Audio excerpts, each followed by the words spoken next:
یسوع نے اسے کہا کہ لومڑیوں کے بھٹ ہوتے ہیں اور ہوا کے پرندوں کے گھونسلے، مگر ابن آدم کے لیے سر دھرنے کی بھی جگہ نہیں۔ خداوند کے زندہ اور پاک کلام میں سے متی کی انجیل، اس کا 8واں باب۔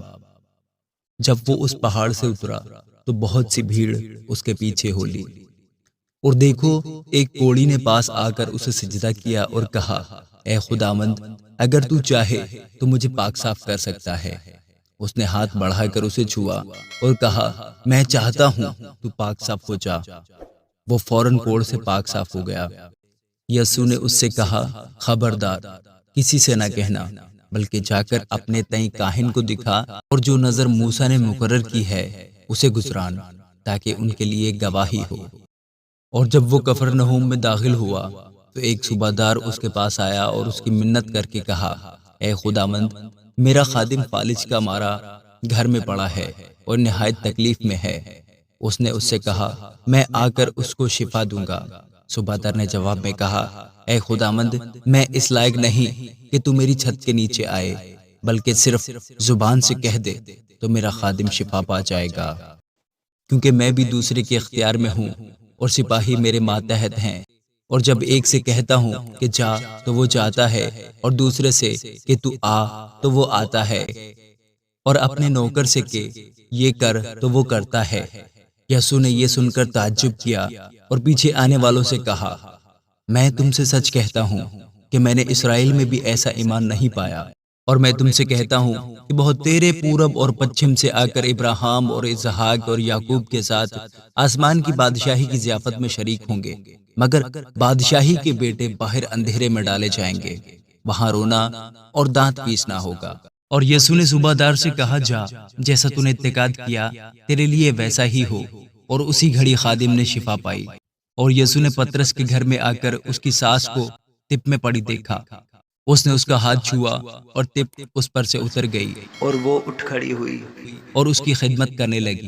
جب شام ہوئی تو اس کے پاس بہت سے لوگوں کو لائے جن میں بدروحیں تھیں۔ اس نے روحوں کو زبان ہی سے کہہ کر نکال دیا، اور سب بیماروں کو اچھا کر دیا، تاکہ جو یسایہ نبی کی معرفت کہا گیا تھا وہ پورا ہو، کہ اس نے آپ ہماری کمزوریاں لے لی اور بیماریاں اٹھا لی۔ جب یسوع نے اپنے گرد بہت سی بھیڑ دیکھی تو پار چلنے کا حکم دیا، اور ایک فقیر نے پاس آ کر اس سے کہا، اے استاد، جہاں کہیں تو جائے گا میں تیرے پیچھے چلوں گا۔ یسوع نے اسے کہا کہ لومڑیوں کے بھٹ ہوتے ہیں اور ہوا کے پرندوں کے گھونسلے، مگر ابن آدم کے لیے سر دھرنے کی بھی جگہ نہیں۔ ایک اور شاگرد نے اس سے کہا، اے خداوند، مجھے اجازت دے کہ پہلے جا کر اپنے باپ کو دفن کروں۔ یسوع نے اس سے کہا، تو میرے پیچھے چل اور مردوں کو اپنے مردے دفن کرنے دے۔ جب وہ کشتی پر چڑھا تو اس کے شاگرد اس کے ساتھ ہو لیے، اور دیکھو جھیل میں ایسا بڑا طوفان آیا کہ کشتی لہروں میں چھپ گئی، مگر وہ سوتا تھا۔ انہوں نے پاس آ کر اسے جگایا اور کہا، اے خداوند، ہمیں بچا، ہم ہلاک ہوئے جاتے ہیں۔ تب اس نے اٹھ کر ہوا اور پانی کو ڈانٹا اور بڑا امن ہو گیا۔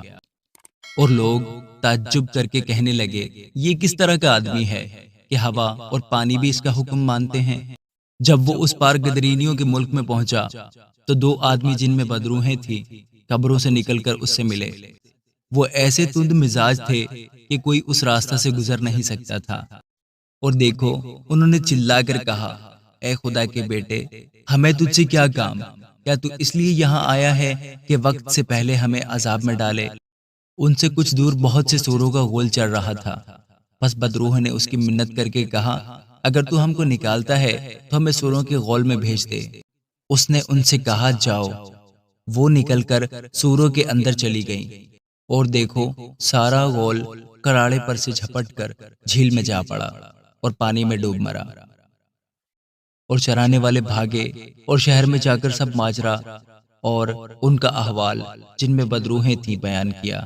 اور دیکھو سارا شہر یسوع سے ملنے کو نکلا اور اسے دیکھ کر منت کی کہ ہماری سرحدوں سے باہر چلا جا۔ آمین۔